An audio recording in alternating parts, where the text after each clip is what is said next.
Indudablemente que la renovación de nuestro sacerdocio, de nuestra pobreza, brota de nuestra penetración de la sed de Jesús, de tal manera que seamos penetrados, empapados de su capacidad de saciar y de sentir sed, como tierra reseca, agostada sin agua, de las aguas vivas de la salvación.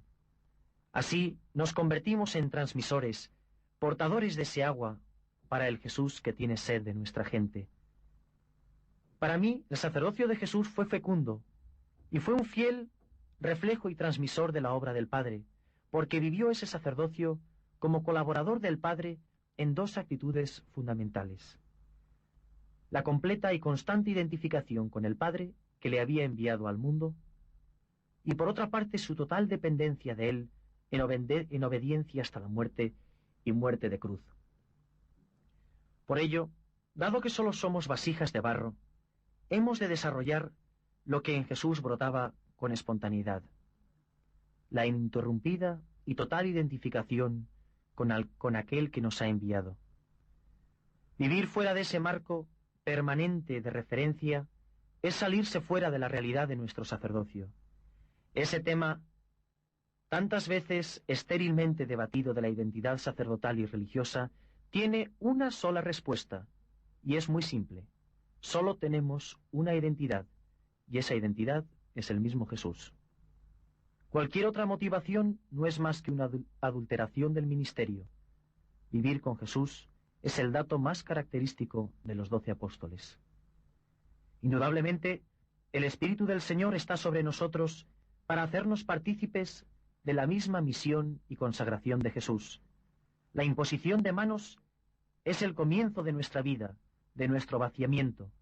Por eso la pobreza es tan importante para la vida del sacerdote. Jesús en la cruz no tenía nada. La pobreza es ante todo caridad, cuya vida es Cristo que se despoja. La pobreza para el sacerdote es muy sencilla, y la pobreza material es esencial para poder manifestar que se está lleno de Cristo, que nos fiamos totalmente de nuestro Padre. Jesús lo podía haber tenido todo. Sin embargo, escogió no tener nada. Nuestro Señor no tenía dónde reclinar la cabeza. Sería una vergüenza que sus colaboradores vivieran una vida confortable. Nuestra pobreza externa es la proclamación de nuestro sí interior a Dios. Si somos fieles, esta pobreza nos crucificará con Cristo, porque la pobreza es vivir la cruz, no tanto como sacrificio, sino como expresión de amor. Y con esta convicción iremos creciendo en el deseo de tomar sobre nosotros los sufrimientos de los hombres. Jesús nos ha escogido para sufrir con Él y por Él. Agradezcamos este privilegio. Pidamos la gracia de sufrir, de ser pobres, porque la cruz es sólo una, y Jesús ha tomado la de todos sobre sí, para que cada sacerdote suba con Él al Calvario, para que pueda extender las manos, para que nos lleven a donde no queremos, y sea esta nuestra continua respuesta a la incesante pregunta de Jesús a sus sacerdotes: ¿me amas más que estos? El sufrimiento, la mortificación, la penitencia, en definitiva la cruz, para un sacerdote, es simplemente vivir la misa que celebra cada día. En la medida en que la vivamos, veremos que la pobreza llegará a ser nuestra capacidad de enriquecer, la cruz nuestra capacidad de comunicar vida. Hemos de vivir lo que predicamos, amando hasta sentir dolor, sin mirar lo que cuesta. Sin el sufrimiento nuestro trabajo sería solo labor social, bueno y útil, pero sin valor redentor. El dolor, el sufrimiento, la miseria, el pecado de los hombres, solo es redimido en la medida en que Cristo lo asume en nosotros. ¿Y qué decir de la Eucaristía? Pues sencillamente que para los cristianos la Eucaristía es el centro del mundo. La Eucaristía lo es todo, porque la Eucaristía es Jesús, en quien el Padre le ofrece a cada hombre el regalo personal de su propio Hijo. Por la Eucaristía no solo recibimos todo lo que Jesús es y ha hecho, sino que nos convertimos en lo que Él es y hace. La obra de Cristo no solo entra en el tiempo por la Eucaristía, sino también a través de quienes somos alimentados por ella. Nos convertimos en una viva prolongación de la Eucaristía que alimenta nuestra caridad. En nuestras obras de caridad es verdaderamente Jesús quien actúa, puesto que gracias al pan de vida no somos nosotros ya quienes vivimos. Nosotros entramos en la caridad de Cristo por la Eucaristía, y su caridad penetra en nosotros por la comunión, para luego extenderse esa Eucaristía a todos por nuestras obras de amor. Ante la inmensidad y pequeñez de la Eucaristía, ante la grandeza y la pobreza de Dios, hay que permanecer en silencio. En silencio ante ese silencioso don que nos comunica todo lo que jamás pueda ser dicho. En silencio ante esa grandeza infinita, arropada en infinita humildad. Dios se ha hecho pequeño, para que fieles a nuestra pequeñez, lleguemos a ser como Él, para enseñarnos que en armonía con la pobreza de la Eucaristía, nuestras obras aparentemente pequeñas, la pobreza de nuestros humildes dones, son capaces de contener incluso la inmensidad del amor del Calvario. El corazón del Altísimo puede ocultarse tras de ellos como tras del pan eucarístico. Precisamente por la pequeñez de la Eucaristía, su grandeza puede ser reflejada en los actos más pequeños y en los momentos más insignificantes. Puede ser al mismo tiempo el centro del mundo, el centro de nuestras vidas y el centro de nuestros actos más pequeños. Cuanto más grande sea nuestra fe, más grande será nuestra hambre. Y cuanta más hambre tengamos del Señor, bajo esta humilde apariencia de la Eucaristía, más podremos contener nosotros a ese mismo Señor bajo la humilde apariencia de nuestra vida cotidiana. Si nos vamos configurando con Él, nos convertimos en lo que celebramos. En la vida de cada uno, Jesús se convierte en el pan de vida para ser comido, para ser consumido por los demás. Al contemplar a Jesús en la pobreza extrema de la Eucaristía, vamos siendo capaces de reconocerle mejor en la pobreza de los que nos rodean, de comprender con los discípulos de Maús la conexión, la unidad que hay entre el pan que se rompe en la Eucaristía y los sufrimientos de su cuerpo que se rompe en el Calvario. En esos momentos de íntima contemplación, también nuestros corazones arden, de modo que podamos exclamar: «Quédate con nosotros». Y Él responde a esa oración de una manera ilimitada y maravillosa. Desaparece de la vista para hacerse presente entre nosotros en los signos que le manifiestan, su sed y su pasión: la Eucaristía, los pobres, los que sufren. Los dos son misteriosamente una sola cosa. Los dos son el único Jesús. Los pobres y los que sufren viven la pasión de Jesús que nosotros celebramos. Y si Jesús prolonga su pasión en los pobres, también en ellos prolonga su Eucaristía, uniendo así en nuestras vidas lo que Jesús ya ha unido, el sacerdocio y los pobres. Juntas ambas realidades llegan a ser una sola Eucaristía, un solo Jesús. Si Jesús dice: «Esto es mi cuerpo», hablando de la Eucaristía, de toda manifestación de pobreza, hemos de decir lo mismo. Hemos de crear esa unidad dentro de nosotros. El sacerdote necesita a los pobres, y los pobres necesitan al sacerdote. Si vivimos el misterio que contemplamos, y contemplamos el misterio que celebramos, iremos descubriendo, cada vez de un modo nuevo, que la Eucaristía es verdaderamente el centro, que la Eucaristía lo es verdaderamente todo, porque la Eucaristía es Jesús entre nosotros, dador del Espíritu Santo, el que sacia la sed de quienes tienen sed de nosotros, y fuente viva de nuestra unción y renovación sacerdotal. Ahora bien, el hecho de que la Eucaristía sea el centro, ¿no está esto contrapuesto con la importancia de nuestra oración personal y nuestro servir a los demás? Porque la Eucaristía las contiene y las abarca a las dos. Orar y servir son los dos polos de la vida eucarística, por la cual nosotros mismos, en Jesús, nos hacemos ofrenda para Dios y para los hombres. La expansión consciente de nuestro corazón en la Eucaristía es la oración. La expansión exterior de esa misma Eucaristía es nuestro servicio hacia los demás. En la práctica, las dos son una sola cosa. La oración se hace nuestro servicio como alabanza e intercesión en favor de los hombres. Y este servicio se hace oración cuando vemos y tocamos a Dios en los hombres, pero sirviendo siempre en clima de oración. La primacía siempre es de la oración. Porque la oración no es algo que hacemos nosotros, es algo en lo que somos introducidos. Desde el momento mismo de nuestro bautismo, el Espíritu de Jesús clama silenciosamente, sin cesar, dentro de nosotros. Abba, Padre. Es Jesús quien ora continuamente en nosotros. En realidad, solo hay una oración, el mismo Jesús. No se trata tanto de forzar nuestra propia oración, cuanto de penetrar en la suya, de penetrar en Él, que prolonga su Eucaristía en el sagrario de nuestra vida. Nosotros somos la casa de Dios, somos su casa de oración. Como sacerdotes, lo único que tenemos que hacer es quitar la piedra del sepulcro que sofoca y ahoga la oración del Espíritu dentro de nosotros para que resucite con el resucitado. La adoración de la Sagrada Eucaristía es indispensable para entrar en contacto con la fuente de nuestro sacerdocio.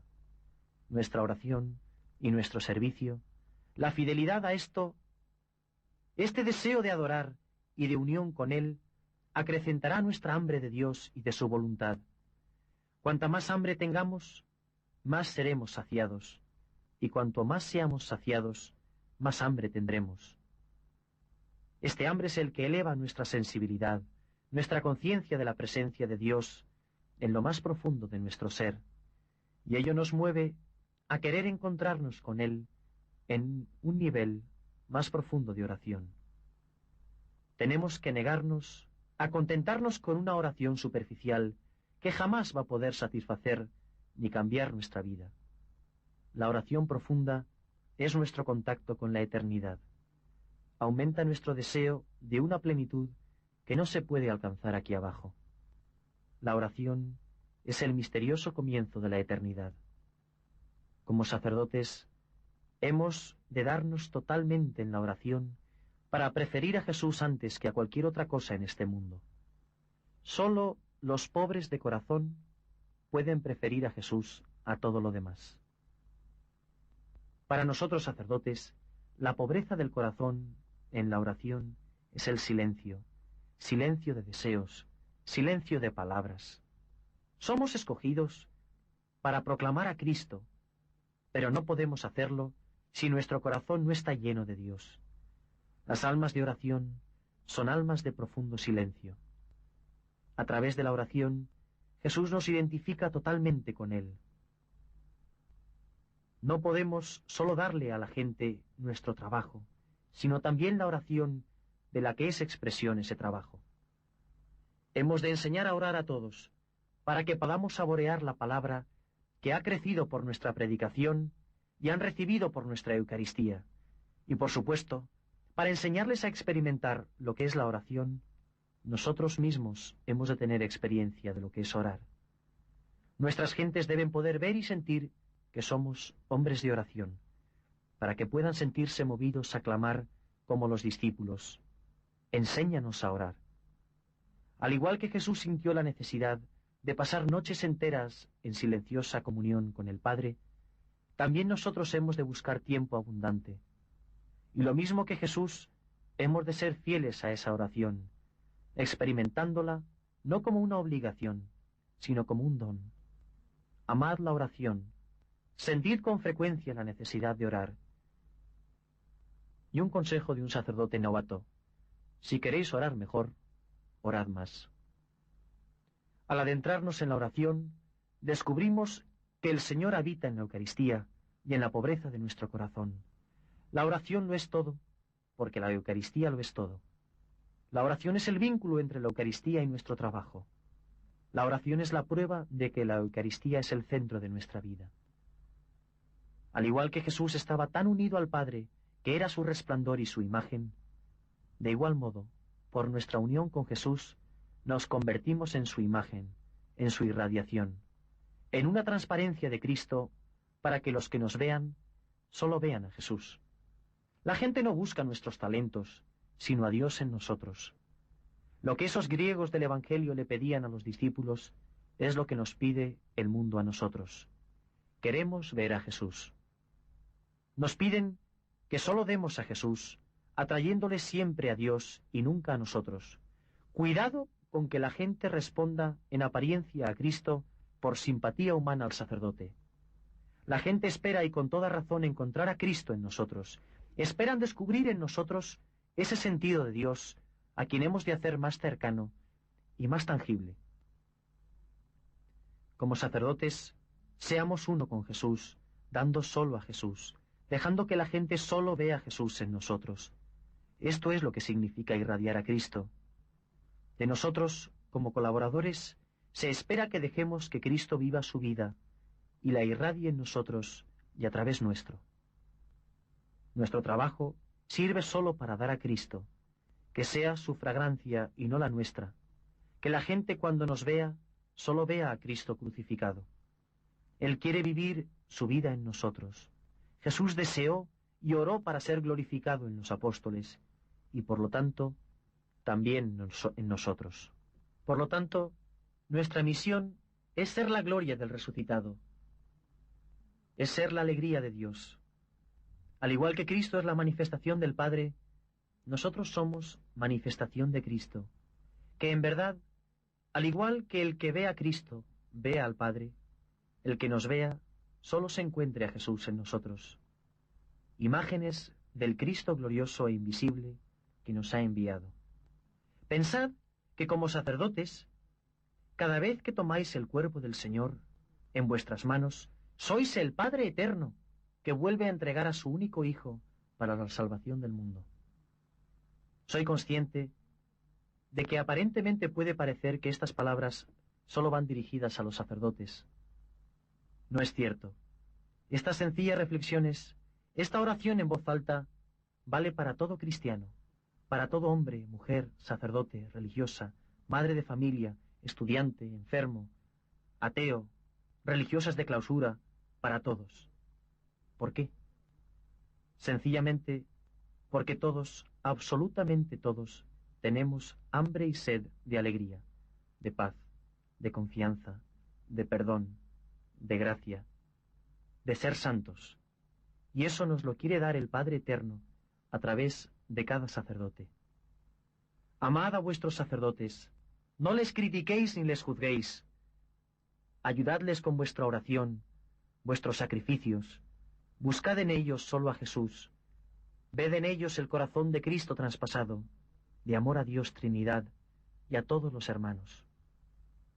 Para terminar, os invito a rezar una oración por todos los sacerdotes del mundo, por los que se preparan para serlo y por los que aún no han respondido a su llamada. Arrodillémonos delante de Jesucristo, expuesto en el Santísimo Sacramento, y que sea Él el único testigo, el mudo huésped de esta oración silenciosa y callada. Padre, me has amado más allá de todo lo imaginable. Me has comunicado todo lo que tienes y eres. Yo ahora me entrego y abandono por entero a ti, confiando tan solo en tu poderoso amor de Padre. Me has atraído hacia ti como hijo tuyo, y yo, con alegría, vengo ante ti. Me ofrezco con todo mi amor por completo a ti, ofreciéndote también a todos aquellos a quienes has confiado a mi ministerio. Padre, envía tu Espíritu sobre nosotros, especialmente sobre aquellos de entre mi gente que hoy más te necesitan. Sea yo el conducto de tu tierna compasión por ellos, sea yo para ellos tu caricia paternal. Jesús, mi Salvador y Señor, que has muerto por mis pecados y me has llamado para continuar tu sacerdocio. Te doy gracias por ello y por tus innumerables dones. Te alabo por haber obrado de una forma tan definitiva en mis gentes. Abro ante ti las puertas de mi corazón y las de este día. Te pido hoy que tomes posesión de mi vida más plenamente, que actúes a través mío y que vivas tu vida en mí de tal forma que todo mi obrar siempre pueda ser un reflejo, una manifestación de ti. Tú, por tu sacerdocio, has estado sediento de mí. Haz que pueda yo sentir sed de ti a lo largo de este día y de todos los días de mi sacerdocio, y pueda yo saciar tu oculta sed, no solo en mi propio corazón, sino en los corazones de mi gente hambrienta. Espíritu de amor, me has ungido para proclamar la buena nueva con mis palabras y con mi vida. Abro mi corazón y mi mente a tu presencia y guía.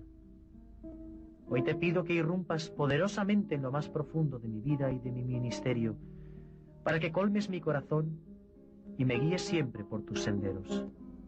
Exhala tu aliento en mi alma y que tus aguas vivas broten en mi interior, transformándome y renovándome. Que tu amor eterno me abrace para siempre al Padre y al Hijo en su sacerdocio, y por medio de mi participación en dicho sacerdocio, cure las heridas interiores y colme la pobreza de todos los que hoy has puesto en mi camino. Guarda solo para ti mi corazón y el de ellos, a lo largo de esta vida y en la que ha de venir. Amén.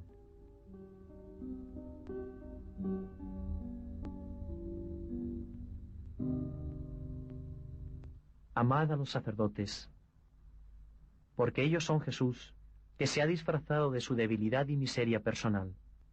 Venerad en ellos la santidad y la majestad del Dios eterno. Ved en ellos la imagen viva de Cristo resucitado, comunicador del Espíritu Santo. Ved en ellos los hijos más predilectos, más tiernamente amados por nuestra Madre la Virgen. Ved en ellos los heraldos de la Iglesia peregrina. Ved en ellos sencillamente a Jesús. Orad y venerad a vuestros sacerdotes, y jamás olvidéis que hoy Dios Padre sigue amando al mundo a través de cada sacerdote, porque cada sacerdote es Jesús. Que Dios os bendiga.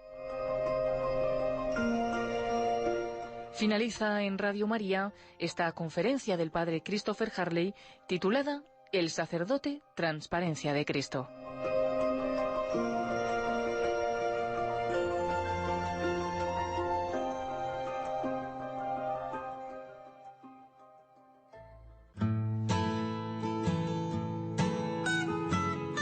El Papa Francisco nos enseña que la misericordia de Dios transforma el corazón del hombre, haciéndole experimentar un amor fiel. Los santos son un ejemplo de lo que Dios puede hacer con nosotros si le dejamos. Por eso, la Iglesia siempre ha aconsejado leer sus vidas. En Radio María, el equipo de voluntarios de Castellón lleva varios años ofreciéndonos, en su programa Camino de Santidad, unas preciosas síntesis de las vidas de muchos hombres y mujeres de carne y hueso, que han seguido a Cristo en todos los estados de vida. La Madre Verónica no había informado sobre los dones de Mariam, pero había añadido: ella obedece hasta el milagro. Giuseppe Moscati indudablemente sacaba toda su fuerza de la oración y de la misa. San Leopoldo Mandic, Santa María de Jesús crucificado, San José Moscati, el joven beato Pier Giorgio Frassati o Santa Hildegarda de Bingen son algunas de las personas cuyas vidas entregadas a Dios podemos conocer más a fondo y así reconocer que la santidad es un don que Dios quiere darnos a todos.